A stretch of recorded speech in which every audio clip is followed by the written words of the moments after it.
This video is made possible by the Great Courses Plus. Click the link in the description to get your free trial. In the previous video, we discussed the idea of power and created a framework for thinking about it. I claimed that someone needed two fundamental ingredients to be powerful: a true understanding of the world and the resources to shape it. As promised, we're going to go over what I left out of the last video, which is how to obtain a truer understanding of the world. I believe this essay will shine light on the fact that some ways of thinking are more useful than others. Out of all the essays that I've ever written, this one is the most important. Today we'll be discussing how to think from first principles.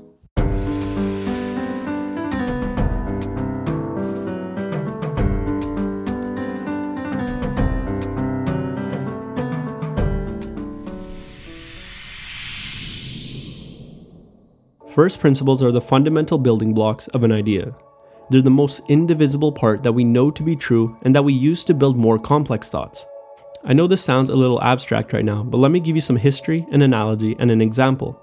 Thinking from first principles isn't a new or groundbreaking idea. In fact, it's been the dominant mode of thinking among all great scientists and philosophers for a while now. It's probably the single most consistent factor among great thinkers. Although there have been many practitioners of this way of thinking, I'd like to zoom in on one that you may have heard about: Aristotle. He was a prolific organizer who believed that everything could be divided into categories and subcategories. The smallest subcategory in any domain is what we would call a first principle.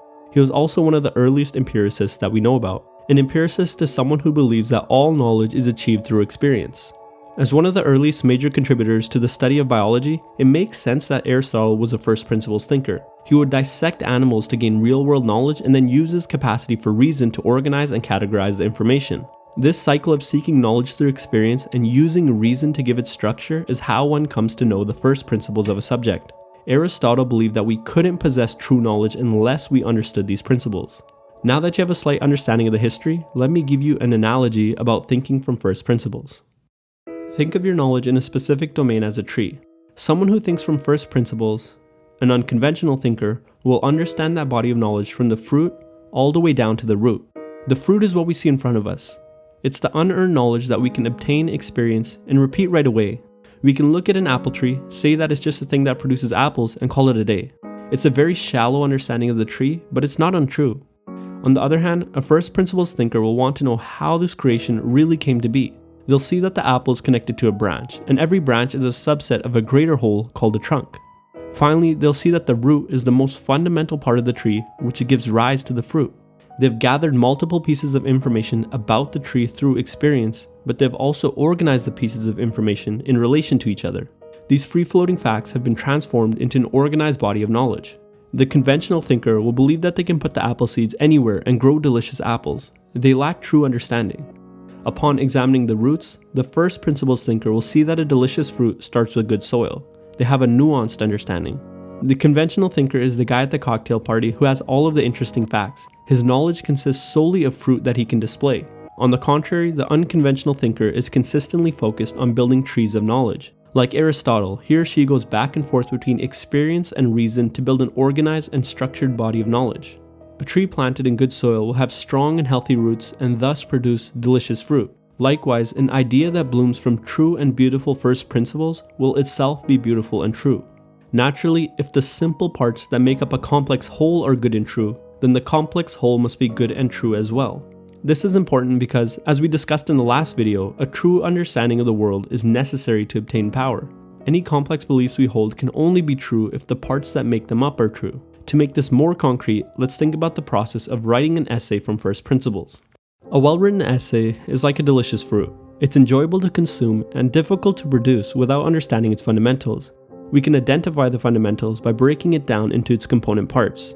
An essay is a collection of paragraphs. Well, a paragraph is a collection of sentences. A sentence is a collection of words, and words are a collection of letters, and letters are the fundamental building blocks of an essay.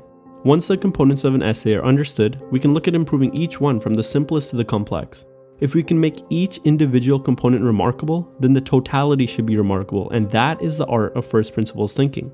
Now let's talk about the benefits. There are several benefits that come from understanding an idea down to its fundamental components. The first is innovation.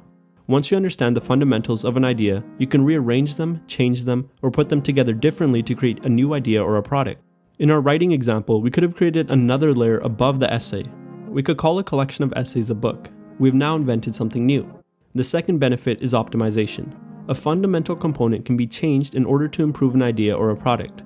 For example, once we knew the fundamental components of the essay, we could put each of them under scrutiny to see how each component could be its best. But without knowing these components, it's impossible to make any sort of improvement. The third benefit is integration. Once you understand the foundational components of an idea, it becomes a lot easier to integrate new knowledge into your understanding. For example, once you know how to write letters, it becomes easier to make words. Once you know how to write words, you can make sentences. Once you can make sentences, you can make paragraphs, then essays, then books, then entire libraries. And then the final benefit is dissemination. Understanding the foundational components of an idea makes it easier to transfer that complex idea to another person. You can start with the simplest component and build up the idea from there. This is exactly what we try to do in schools. We teach kids how to write the alphabet, then words, and so on. First principle thinkers are better teachers because they can determine the exact level where a student's understanding falls apart. So you see the benefits, but how can someone become a first principles thinker? Thinking from first principles is simple, but not easy. I just have one piece of actionable advice, and it's inspired by Aristotle. Create hierarchies, like what we did with the essay example.